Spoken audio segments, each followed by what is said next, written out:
नमस्कार. मी जयश्री देशकुलकर्णी. शब्दांच्या पाऊलवाटा या माझ्या यूट्यूब चॅनलवर नुकतीच देवाज्ञा माझ्या आईला झालेली आहे. तर तिच्याबद्दल शब्दरूपी आदरांजली वाहण्याचं काम मी करत आहे. आणि माझी ही आदरांजली आपण नक्कीच ऐकून घ्याल ही आशा आहे. माझ्या आईस. आई गं, माझं मनोगत ऐकशील का? नक्की ऐकशील. तू या जगात नसलीस तरी ते तुझ्यापर्यंत नक्की पोचेल अशी आशा करते. आई गं, मग कुणाची असो, तिची जागा या जगात कोणीच घेऊ शकत नाही गं. आई या शब्दाची व्याख्या मी आपला ईश्वर अशीच करेन बघ. ईश्वराजवळ तरी आपल्या गुन्ह्यासाठी शिक्षा असते, पण आई पुत्राच्या घोर अपराधासाठी सुद्धा खूप कडक शिक्षा करू शकत नाही. तुझ्याकडूनच लहानपणी ऐकलेली गोष्ट आठवते. एक मुलगा आईला मारून तिचं काळीज घेऊन प्रेयसीकडे चाललेला असतो. वाटेत त्याला ठेच लागते. तेव्हा काळीज त्याला म्हणतं, बाळा, तुला काही लागलं तर नाही ना? आई, तू व्यंकटेश स्तोत्र म्हणायचीच बघ. त्यातसुद्धा एक ओळ आहे, पुत्राचे सहस्त्र अपराध, माता कायमानी तयाचा खेद. आई अशी निरपेक्ष प्रेम करणारी असते. म्हणून कवीसुद्धा म्हणतात बघ, स्वामी तिन्ही जगाचा आई विना भिकारी. खरं आहे अगदी. आई, तुझ्या मायेचं छप्पर आम्ही वयाच्या 60 पार केली तरी आम्हाला मिळालं हे आमचं भाग्यच. तुझं जीवनसुद्धा लौकिक अर्थाने कृतार्थ झाले. तू नातवंडे पाहिलीस, अगदी प्रतवंडाची मुंजेसुद्धा पाहिलीस. तू सगळ्या नातवंडांची लाडकी आजी होतीस. सर्वांना तू हवीशी होतीस. पण हेही तितकेच खरे की वयपरत्वे तुझ्या शरीराची झालेली झीज ही भरून येण्यासारखी नव्हती. त्यामुळे तुला तुझ्या शारीरिक व्याधींचा सामना करावा लागत होता. हे आम्हाला बघवतसुद्धा नव्हते. तू तुझ्या व्याधींना कंटाळली होतीस. तरीसुद्धा आहे त्यात समाधानी आयुष्य जगण्याची तुझी उर्मी आम्ही आत्मसात करावी अशीच होती. तुझ्या मनस्वी स्वभावाचे कितीतरी पैलू लक्षवेधक असेच होते. ते कधी विसरता येणार नाहीत बघ. आम्ही आमच्या लहानपणापासून बघत आलो. तू खूप कष्ट करायचीस. तसे तर सर्वच बायका आपल्या संसारासाठी कष्ट करीत असतात. पण तुझ्या कामात एक प्रकारची शिस्त होती. वेळेचं नियोजन होतं. तुझ्याच भाषेत सांगायचं झालं तर तुला लदाफदा कामं केलेली आवडायची नाहीत. लहानपणी तू आम्हाला साधी पांघरुणाची घडीसुद्धा टोकाला टोकं जोडून कशी शिस्तीत केली पाहिजे हे शिकवलं. तेच वळण आम्ही आत्मसात केलं. आम्ही मुलींनी आमच्या संसारात कपड्यांच्या व्यवस्थित घडीप्रमाणेच संसाराची घडी व्यवस्थित बसवली. आई, माझं कपाट अजूनही कायम नुकत्याच घडी करून आवरून ठेवलेल्या कपड्यांच्या घड्या आहेत असंच वाटतं बघ. कपाट उघडलं की खाली कपड्यांचे बोळे अंगावर पडतील असं अजून तरी कोणाला दिसलेलं नाही. इतरांनी केलेल्या कपड्यांच्या घड्या माझ्या मनास पटत नाहीत. तू आणि माझे वडील भाऊ यांनी शिकवल्याप्रमाणेच मी अजूनही सगळ्या कपड्यांच्या घड्या करत असते. गाद्या घातल्यावर बेडशीटला एकही सुरकुती दिसली नाही पाहिजे असा तुझा शिरस्ता होता. अजूनही तो मनात पक्का रुजलेला आहे. सकाळी झोपेतून उठल्यावर मी रोज बेडवरचं बेडशीट सारखं करून त्याच्यावरच्या सुरकुत्या घालवून पांघरुणाची घडी करून मगच कामाला लागते. आणखीन एक महत्त्वाची गोष्ट म्हणजे तू सकाळी उठल्यावर नेहमी प्रार्थना म्हणायचीस. कराग्रे वसते लक्ष्मी, करमध्ये सरस्वती. ही सुद्धा प्रार्थना मी म्हणते आणि हाताला नमस्कार करून आज या हातातून सत्कार्य घडू दे असं म्हणून मग अंथरुणावरून उठते. रात्री झोपताना तू नेहमी म्हणायची, पडपडकुडी धरणीवरी गंगा भागीरथीच्या तिरी गये सिगमन प्रयागी मरण काशी विश्वेश्वरा तुझे दाखवी चरण. हे पण मी म्हणत असते. मी काशी विश्वेश्वराचे चरण पाहिले तेव्हा तुझी खूप आठवण झाली. तू रोज त्याला आर्त हाक मारत होतीस, पण तुला काही अखेरपर्यंत त्याने दर्शन दिले नाही. अर्थात आई तुला त्याची गरजसुद्धा नाही. गंगेत जाऊन पाप धुण्यासाठी हातून पाप झाला असेल तर ना, तुझ्या निर्मळ मनाने ते कधी केलंच नाही. म्हणून सुद्धा गंगा मैया आणि काशी विश्वेश्वर म्हणाले असतील, तू दर्शनाला आली नाहीस तरी चालेल. कपड्यांचे डाग, भांड्यांचे डाग एवढेच नव्हे तर तुझ्याप्रमाणे चारित्र्याचे डागही कधी आयुष्याला लागू दिले नाहीत. माझा आणि 2 नंबरची बहीण सुनीताचा नोकरीधंद्याच्या निमित्ताने समाजात खूप वावर होता आणि अजूनही असतो. पण शिस्तीचं वळण सोडून आमची चाल भलतीकडेच वळत नाही. तुझ्या हाताला चव होती. शाळा कॉलेजमध्ये मी पोळी भाजीचा डबा घेऊन जायची तेव्हा खरं सांगू का आई, इतर मैत्रिणी त्यांच्या डब्यातली भाजी खाण्याचा मला आग्रह करायच्या. तेव्हा माझ्या अगदी जीवावर यायचं. इतरांच्या डब्यातल्या भाज्या मला आवडत नव्हत्या. मी पाण्याच्या घोटाबरोबर पटकन गिळून टाकत होते. तुझी ही पण शिकवण होती ना, पानात काही टाकायचं नाही म्हणून. अन्न हे पूर्णब्रह्म म्हणायचीस तू, म्हणून मी कधी काही टाकून देत नव्हते.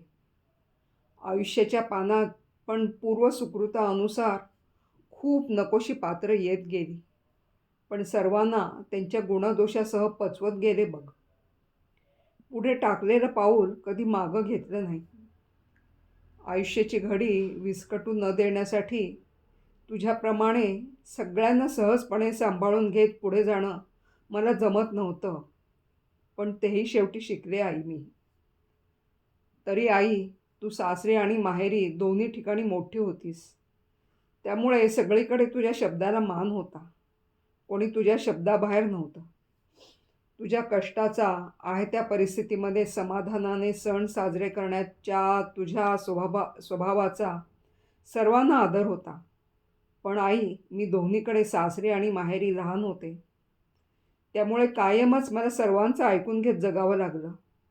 भले मग माझं म्हणणं बरोबर असलं तरी. असो, हा विनोदाचा भाग सोडला तरी लहानपणी दोघी मोठ्या बहिणी असल्यामुळे घरात कामाची कुठली मोठी जबाबदारी मला घ्यावी लागली नाही. ताई आमची सर्वात मोठी बहीण. घरच्या मोठ्या करत्या मुलांप्रमाणे आम्हा भावंडांना जबाबदारीने समजून घेत होती. आम्हाला काही गोष्टी समजावून वागत राहिली. कधी कधी ती तुझी आई पण बनायची. तुझा आणि भाऊंचा संसार पाहत लहानाचे मोठे झालो. भाऊनी कधीही तुला उच्चरवाट टाकून बोललेलं आठवत नाही. तसेच तूही भाऊंच्या मोजक्या पगारात संतुष्ट राहून आपल्या संसाराची ठिगळं जगाला कधी दिसू दिली नाहीत. उंची वस्त्र जरी कधी मिळाली नाहीत तरी आहे ते कपडे स्वच्छ नीटनेटके शिवून तू आम्हाला घालायला दिलेस. त्यामुळे आमचे साधे राहणीमानसुद्धा लोकांच्या नजरेत भरण्यासारखे होते. ठिगळावरून आठवण झाली बघ. तू शिवणकाम करत होतीस. त्या कलेचा पुरेपूर वापर करून जुन्या कपड्यांना नवेपण आणत होतीस. सुनीताच्या किंवा माझ्या जुन्या फ्रॉकच्या किंवा गाऊनच्या पिशव्या शिवत होतीस. गिरीश माझा भाऊ जुन्या त्याला लांड्या झालेल्या फुलपॅन्ट अल्टर करून त्याला कलर करून आणून नव्या बनवून मी वापरलेल्या मला आठवत आहेत. तुझ्या जुन्या सुती साड्यांच्या तू शिवलेल्या गोधड्या आम्ही कायम उभेसाठी वापरल्या आहेत. माझ्या एका स्कर्टवर खूप सुंदर फुलाचं डिझाईन होतं. तो स्कर्ट जुना झाल्यावर तू त्याच्यावरची फुलं कट करून एक सुंदर पॅचवर्कचं सुंदर दुपटं बनवलेलं मला आठवतं. तसेच आजीच्या जुन्या पैठणीचा परकर पोलका तू मला शिवला होतास आणि तोच मी ताईच्या लग्नात घालून मिरवत होते. आणि घरी घालण्यासाठी रेशनला मिळणाऱ्या कापडाचे फ्रॉक शिवले होतेस. तू शिवलेले कपडे मी कॉलेजला जाईपर्यंत वापरले. कॉलेजमध्ये असतानासुद्धा तू मला ताईच्या जुन्या भिवंडी सिल्क साडीचा परकर शिवून दिला होतास. असा कोंड्याचा मांडा करून संसार करणे म्हणतात ना, तसं तू करत होतीस. तरी पण आमचं शिक्षण काही तू थांबवलं नाहीस. तू तुझे दागिने त्यासाठी घाण टाकले होते हे सुद्धा मला आठवते बघ. माझ्या सायन्स साईडचा खर्च जास्त होता म्हणून मला एकदा वाटले आपण साईड चेंज करावी का, पण तू आणि भाऊनी मला त्यापासून परावृत्त केलं आणि म्हणून मी सायन्स पदवीधर होऊ शकले. पण मग पुढे भाऊ सेवानिवृत्त झाल्यामुळे मला पुढील शिक्षण मनाप्रमाणे घेता आलं नाही आणि आलेली टेलिफोन ऑपरेटरची नोकरी मनात नसतानासुद्धा स्वीकारावी लागली. पण पुढे त्याच क्षेत्रात परीक्षा देऊन मोठी ऑफिसर झाले, ही गोष्ट निराळीच. कष्टाला कधी न डगमगता तू बऱ्याच वेळी 30-35 माणसांचा स्वयंपाकसुद्धा घरी बनवत होतीस. पूर्वी अर्थात बाहेरचं काही आणण्याची प्रथा नव्हती. आता सगळ्या गोष्टीचं कंत्राट घेतलं जातं. सगळा रेडीमेडचा जमाना आला आहे. उन्हाळ्यात कायम तू कुरडया, पापड्या, पापड, सांडगे, घवले, शेवया, लोणची सगळ्या गोष्टी घरी बनवत होतीस आणि आम्ही मुली तुला मदत करत होतो. तू आम्हाला हे सगळं घरी करायला शिकवलंस. आम्ही पण सुट्टीत हसत खेळत सगळं करत होतो. पापड लाटताना कितीतरी लाट्या मी गट्टम करत होते. घवले आणि शेवया मला खूप छान जमत होत्या. पण पुढील आयुष्यात ते करण्याची कधी वेळ आली नाही. शेवया करताना वाड्यातल्या सगळ्या बायका मुली एकत्र जमून शेवया केल्या जायच्या. शेवया करताना तू काही ओव्यासुद्धा म्हणायचीस बघ, त्यातल्या काही मला आठवतात. आम्ही सगळ्या बहिणी एका चालीच्या सया बोलती बोलती लेकी कोणा मालिनीच्या. तसेच आणखीन पुढेही म्हणायचीस, आम्ही तिघी बहिणी एकच भाऊ राया, मोगऱ्या खाली गेल्या झाकल्या ग जाया. आणखीन एक तू ओवी म्हणायचीस बघ, कसा का असेना भाऊ बहिणीला असावा, पावलीचा खण अन एक रात्रीचा विसावा. आई, तुझ्या ह्या काव्य गुणगुणण्यामधूनच कदाचित माझ्या मनात काव्यलेखनाचं बीज पेरलं गेलं असेल. तसेच त्याला ताई आणि सुनीतासुद्धा खतपाणी घालणाऱ्या होत्या. आपल्या घरात त्या दोघी सर्वांना चांगले साहित्य वाचन करून दाखवायच्या. त्यामुळे मला आपल्यालासुद्धा असंच काहीतरी लिहिता आलं पाहिजे छान छान, असं मनातून उर्मी निर्माण व्हायची. ताई आणि गिरीश तुझे जास्त लाडके होते, कारण ते नवसाचे होते ना. यावरून सुद्धा आम्ही तुझ्याशी 1-2 वेळा भांडले होते. पण इतर भावंडांना साय किंवा साईचं दही न देता तू मला आवडते म्हणून चमचाभर का होईना देत होतीस, हे पण मी विसरले नाही बरं का आई. ताई आणि गिरीश तुझे लाडके असले तरी माझ्या आणि सुनीताच्या हुशारीचे कौतुकसुद्धा तुला होते. लग्नानंतरनं सुद्धा ताईची लेक मंजू पहिली नात म्हणून तुझी जास्त लाडकी होती. त्यानंतर गिरीशच्या जवळ तू राहत होतीस म्हणून त्याच्या मुलांवर तू खूप प्रेम केलंस. पण आम्हा बहिणींमध्ये कधीही हेवेदावे किंवा स्पर्धा नव्हती. त्याचं कारणही तुम्ही आमच्यामध्ये जे आध्यात्मिक संस्काराचं बीज पेरलं तेच होतं. त्यामुळे आम्ही समजून होतो की आपल्या संचितानुसार सर्व गोष्टी घडत असतात. विचारांची परिपक्वता तुम्ही आमच्यामध्ये निर्माण केली. तुझ्या मनस्वी स्वभावातला आणखीन एक मला आवडणारा गुण म्हणजे कुणाचीही निंदा न करणे आणि सर्वांना माफ करणे. तुझ्यापासून अहंकार कोसो दूर होता, म्हणूनच तू सर्वांना माफ करू शकत होतीस आणि आम्हालासुद्धा सारखं तेच म्हणायचीस, अहंकार दूर ठेवा तरच नाती जपली जातील. अमुक एक असा विचित्र वागतो अशी तक्रार मी केली तर तू मला बऱ्याच वेळा म्हणाली होतीस, दुर्जनम प्रथमम वंदे. हो बाबा, तू चांगला आहेस म्हणून त्यापासून दूर राहावं आणि पुढे म्हणायचीस, अगं राडीत धोंडे टाकले की आपल्या अंगावर शिंतोडे उडणारच ना, तेव्हा त्याच्या वाटेला कशाला जायचं. आई, तुझ्या या सगळ्या गोष्टी अजूनही मनाला पटतात. पण बऱ्याच वेळा आपण निमूटपणे चालत असताना सुद्धा लोक आपल्या गरीब स्वभावाचा फायदा घेऊन आपल्यावर अन्याय करत राहतात. त्यावेळी आपण त्यांच्यावर सूड उगवावा असे मी कधीच म्हणणार नाही. पण तुमचा अन्याय मला समजतो तरी मी तुम्हाला माफ करते, या गोष्टीची जाणीव करून देणे फार महत्त्वाचे असते, नाही का? स्पर्धेच्या या जगात सहनशील माणसांना तुडवून लोक पुढे जातात गं.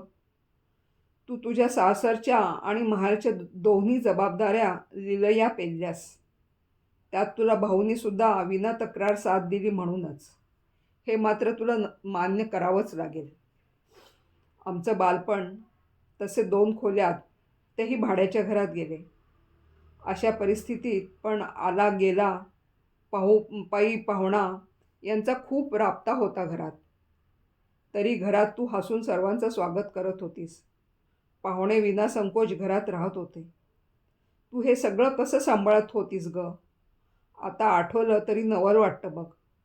आता आमची घरं मोठी असून सुद्धा आम्हाला पाहुणे येणार म्हटलं की अंगावर काटा येतो. एखादा दिवससुद्धा हल्ली लोकांना आपली अडचण किंवा गैरसोय सहन करण्याची तयारी नसते बघ. सामान्य परिस्थितीतूनच आम्ही वर आलो. पैसा आज आहे उद्या नाही, कारण तो आपल्याबरोबर वर येणारा नसतो.